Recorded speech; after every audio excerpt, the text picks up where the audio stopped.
I like to ask this question of coaches when they come on to talk about offense. Coach, for someone who's never seen you all play before, how would you describe what you do offensively?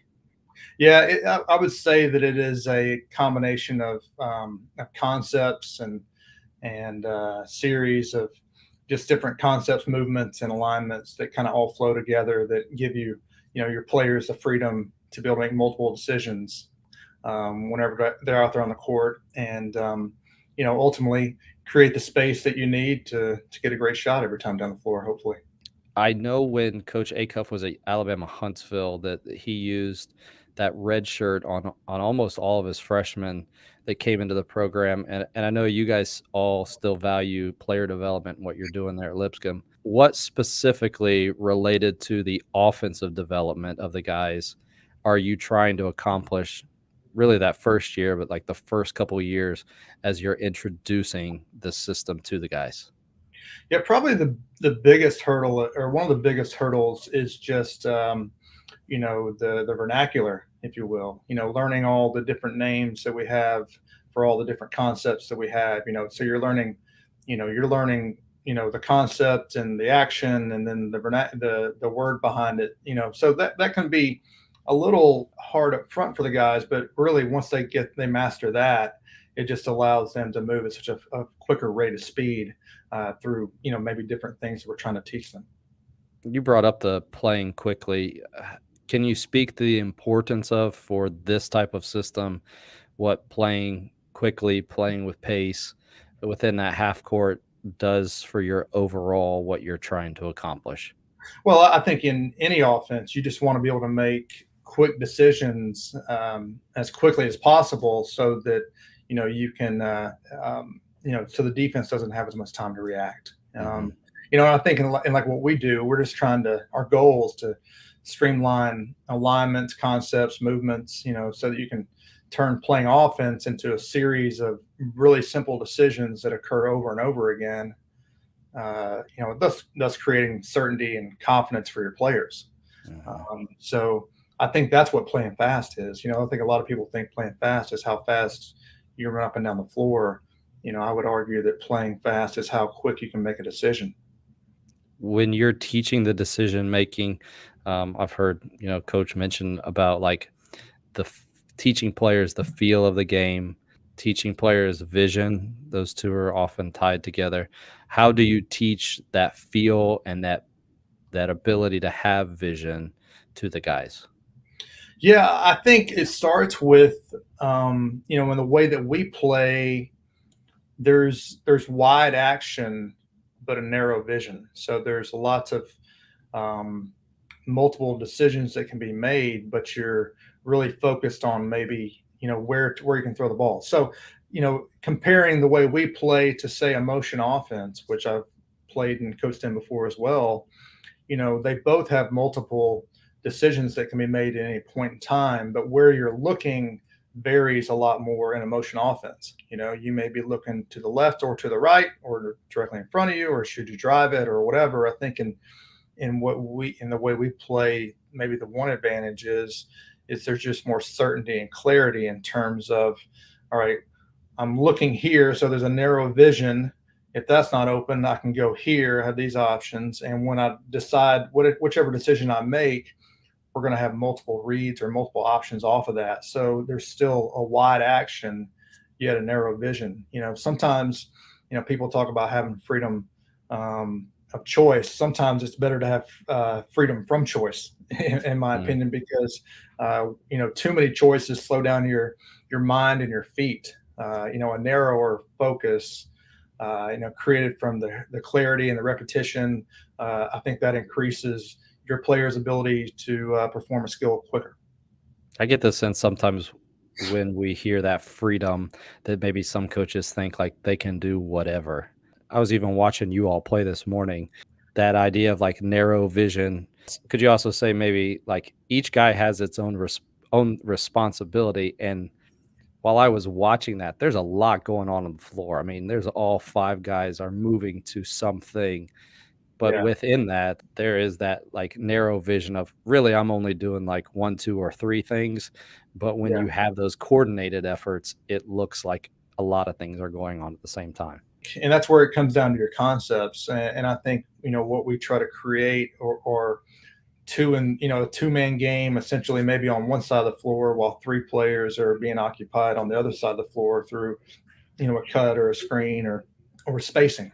I think when you can create that and create indecision, a split second indecision in the mind of a defender, then you maybe have created an advantage there. You all do a great job of those other three doing things that, to your point, they occupy the defense, but it's, I would guess is sometimes it's maybe just to kind of keep those guys occupied, but it's also creating potential advantages for the next thing that might be coming if a guy comes off a ball screen or whatever on that side of the floor. A lot of kind of what we're trying to accomplish is streamlining the concepts and streamlining your spacing and your your reads and your options off of different actions or different plays. So for instance, how can like in my mind, every play can be simplified down to just about one of 5 scenarios. Every time you catch the ball, you can either shoot it, you can throw it in the post, you can drive it, whether that be just a drive or off a ball screen or whatever, towards a side that has 1 player on it. You can drive it towards a side that has 2 players on it, or you can drive it towards a side of the floor that has 3 players on it. And how you space and your options off of those different opportunities that you have, whether you drive it and you pitch it to the corner, or you drive it and you pitch it to the 45, or you throw it back or whatever, like you can create a whole series of concepts there that all flow together, that those concepts may show up 100 different ways, but your players already know how to space and what their reads and options are, depending on, no matter how you start the possession or how you get into that particular situation. That seemed to be something that was really helpful for my guys in understanding. Like, there's these overarching goals that kind of guide then what you do within the possession or within like what your action is. Yeah. The $1,000,000 question that I always get is, what does the progression for the installation of something like this look for? Understanding, of course, you guys have them in the summertime. You Yeah. have a little bit more access to them in the beginning, but even that is to a point limited. So, what Yeah. does that look like for you all? And maybe we would have to condense that down at different college levels or high school levels. But, what does that look like for you guys? Yeah. And I think if you asked 10 coaches who play the way we do, you'd probably get 10 different answers. What I would say is kind of what I just talked about earlier, is like strip it down to the end in mind, in terms of, all right, let's talk about, how you're going to space when we're driving the ball towards the side with 1 player on it. Like, how are we going to space, and what are our options off of that? Then maybe go back and, initiate an action, a base core element of what you're doing out of your offense, that gets you into driving at a side that has 1 player on it. Okay. Mhm. Then maybe out of that same alignment that you just worked on, maybe there's another option that gets you to where you're driving at a side of 2.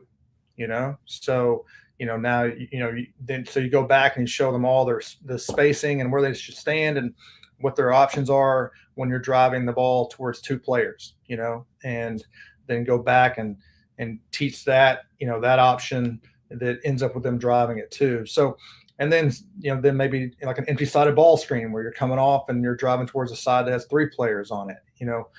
Then maybe later on the progression, you're talking about, how you're going to space whenever you throw the ball in the post. I mean, I think all that stuff you teach with the end in mind, and you teach the concepts of the spacing and the reads off of it. And then you go back and install essentially your offense. And now everything moves faster, because when you get to something that requires a different start or a different way that you got into it, but it ends the same way, they have a reference point. And I was a high school math teacher for the first 6 years of my coaching career, and I taught geometry. And like in geometry, you take it's a study for relationships, essentially, between points, lines, angles, shapes, things of that nature. But like you learn more about new relationships by taking simple concepts and then stacking them together to create a new concept. And that's kind of essentially how you build your offense, if you will. You're taking something that you already know, and then when you get back to a new something new you want to enter, a new play, a new start, a new entry, whatever. Now all of a sudden, all you have to connect is, all right, hey, this is how it starts. Now we're right back into something that we've already learned on the first week of practice, which is, all right, hey, I'm driving the ball towards a player with two guys on it, and here's all of our options that we learned. It's the same thing. I would imagine that you do a lot of that in like your small group workouts. Well, 2 man, 3 man. Do you usually keep it to two or three, and do you use defense and offense at the same time, or do you do a lot of like 2-on-0, 3-on-0, and talk through that before you Yeah, it's get a to the defense? yeah, it's a lot. It's probably and be honest, we see the game in 5-on-0 and 5-on-5 as a Mhm. staff. That's how we kind of teach the game. We probably don't do as many small group settings as maybe other people, but when we do, get into groups and things like that, then yes, it's definitely um, like, hey, maybe like I said, starting we're driving at one, you're standing here, we're driving at two. All right, this is the same thing as driving at one, except you got this other player standing over here too. So if we throw it to the corner, it's the same set of rules as if we throw it to the corner when we're driving at one. Now we just need to add when we're driving at two. Now, if we're driving with three players on the side of the floor, here's how we turn that back into, we need to cut this way to turn that back into driving at two, which is something they already know. So there is a lot of that, I guess, in the when you're breaking down into groups and going back and kind of reteaching everything, just shoring up those concepts and ideas. I'm glad you mentioned the 5-on-5. I know you guys, you even in the summertime do a lot of 5-on-5, which may seem really early to a lot of guys. I heard you say that one time to somebody, and they're like, "Oh, wow, that's Yeah. doing 5-on-5 already." What's the purpose of that for the guys? Well, I just think basketball is such a decision-making sport. I definitely feel like there is a time for on-air drill work, especially when you're learning to master a certain skill. But really, the decision is 5 times as important as the skill, because the decision allows you to get to the skill a lot of times. So it's the same thing when you're playing an offense. Like, you can replicate, you know, uh, the patterns or the concepts or the movements or whatnot, but you can't replicate, the decisions that you have to make without playing. And in what we do, because it is a 5-man offense, it's really difficult to, unless you're just focusing on one certain element of it, it's really difficult to learn it all without kind of having five guys out there, because you may make one decision and one read, and you make that read successfully, but then the defense is able to counteract it or stop it, and now all of a sudden you've got another decision to make. Well, if you only have three guys on the floor out there, you can't get to that next decision because you need those other two players to continue on in that process. And I would imagine that the feedback is pretty regular. I mean, not every rep or every stoppage or whatever, but that there's a lot of teaching going on, because I saw Coach Acuff say, well, at one point, you guys will play 5-on-5 for like 30 minutes at the end of practice sometimes. Mhm. Like, so is that, again, I don't want coaches to think like just 30 minutes up on the clock and we just Yeah. play. What does that look like from a teaching perspective and giving feedback? Yeah, when I say 5-on-5, we're not putting 30 minutes on the clock most days and saying, "Hey, just play pickup ball for 30 minutes or whatever." I mean, there's different levels of accountability there. It's usually, hey, we're going to be like, team A is going to start on offense, and we're going to go offense to offense, and then flip it around. So it may be something where we give them, a start in the first possession so that they can really work on one specific thing. And then the next two trips down, the offense is more just kind of reading kind of what to do. But that's just, like I said, that's how, Coach Acuff is obviously a phenomenal basketball mind, and that's how he sees the game and how we see the game and how we just kind of go about teaching. So at the end of that possession, that offense to defense to offense, we may talk about it briefly on the court, or coach may talk about it, or it may be an assistant pulling a guy off to the side and kind of saying, "Hey, here, do this," or maybe someone stopping and saying, "Hey," demonstrating on the court. It really just kind of varies depending on what from possession to possession on what we feel like the team needs. That's good. Okay, so there's 5 out, there's 4 out, 1 in with that one low. There's 4 out, 1 in with that one high. And I understand that what coaches do with their particular teams a lot of times has to do with, level you're at, personnel, that sort of thing. But you guys almost kind of do a combination of all three, some Princeton even mixed in. Yeah. How would you describe that and kind of the thinking behind that? Yeah, I think like I said, it's just a sum of concepts that all kind of flow and fit together. A lot of times what we're telling our guys is, we have certain alignments on the floor and we're saying, where's the ball and where's the 5-man? Okay. Because where those two things are in relation to each other will kind of tell us what concept we're in at that point and give us different, options to look for.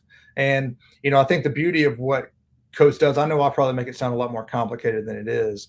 But the beauty of kind of what coach does is he really doesn't try to bear the guys down or weigh them down rather with overthinking, it's there.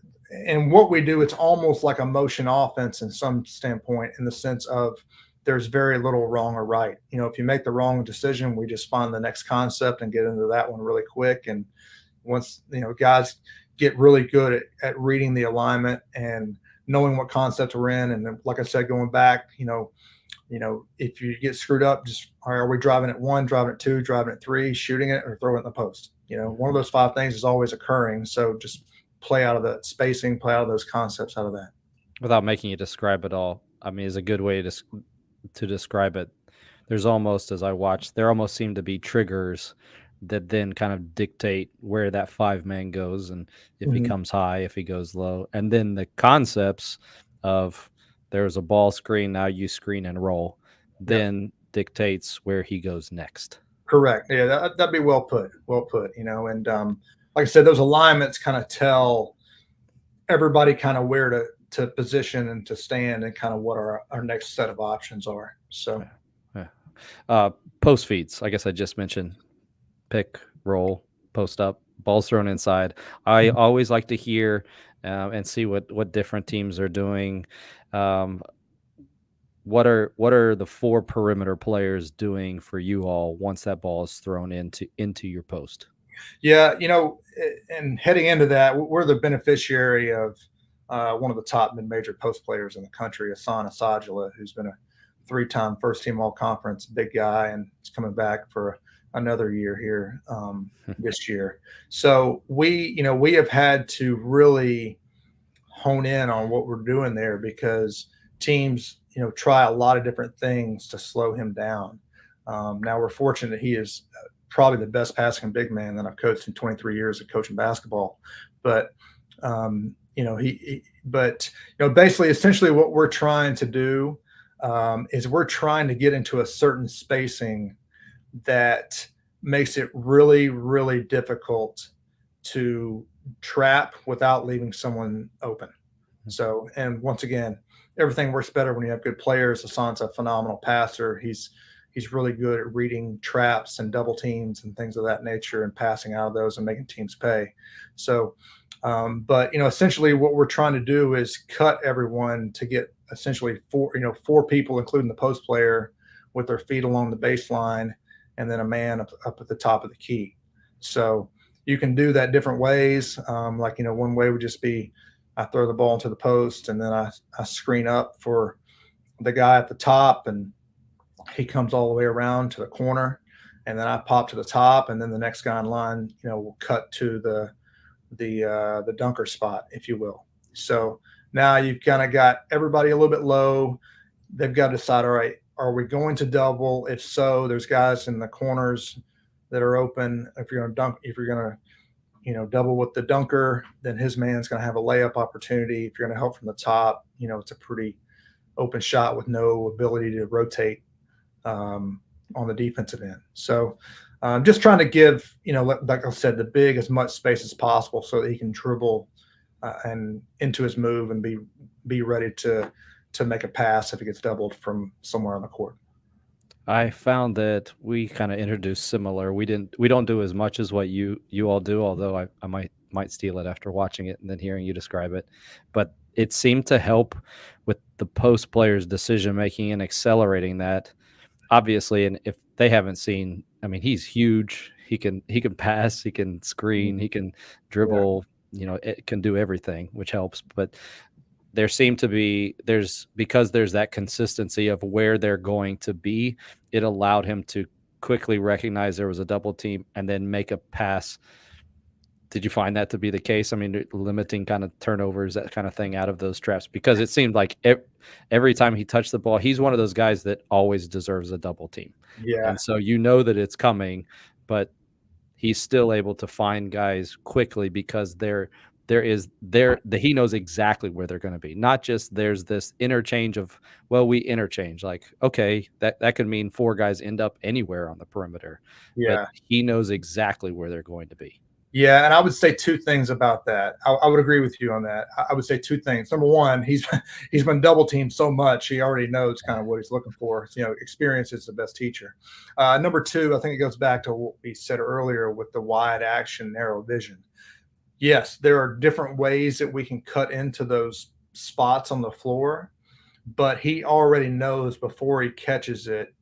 There's really only one or two ways that the defense Mm, or the one or two things that the defense can take off, mm, and so he already knows kind of where his line of sight is. Now we've played one or two teams that have tried unique things in terms of their doubles, and we may have to adjust a little bit on the fly, or if we know it's a scouting thing, just kind of give them a different line of things to look for.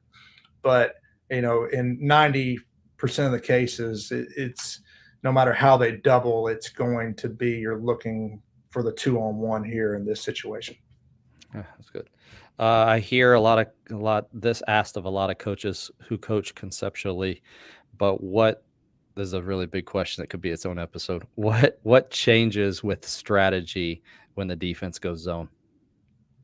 I think in zone offense, I mean, we do have some simpler, different things that we do, but also too, I think anytime you can turn your man offense into your zone offense, it's just going to create a shorter learning curve for your players. Now you may be looking for slightly different things, but I think like for instance, a lot of people are familiar with the like the chin series or whatever. Like you can turn chin into a zone offense as well, where you end up with five players out on the perimeter and try to find the 2-on-1, in the corners or whatever.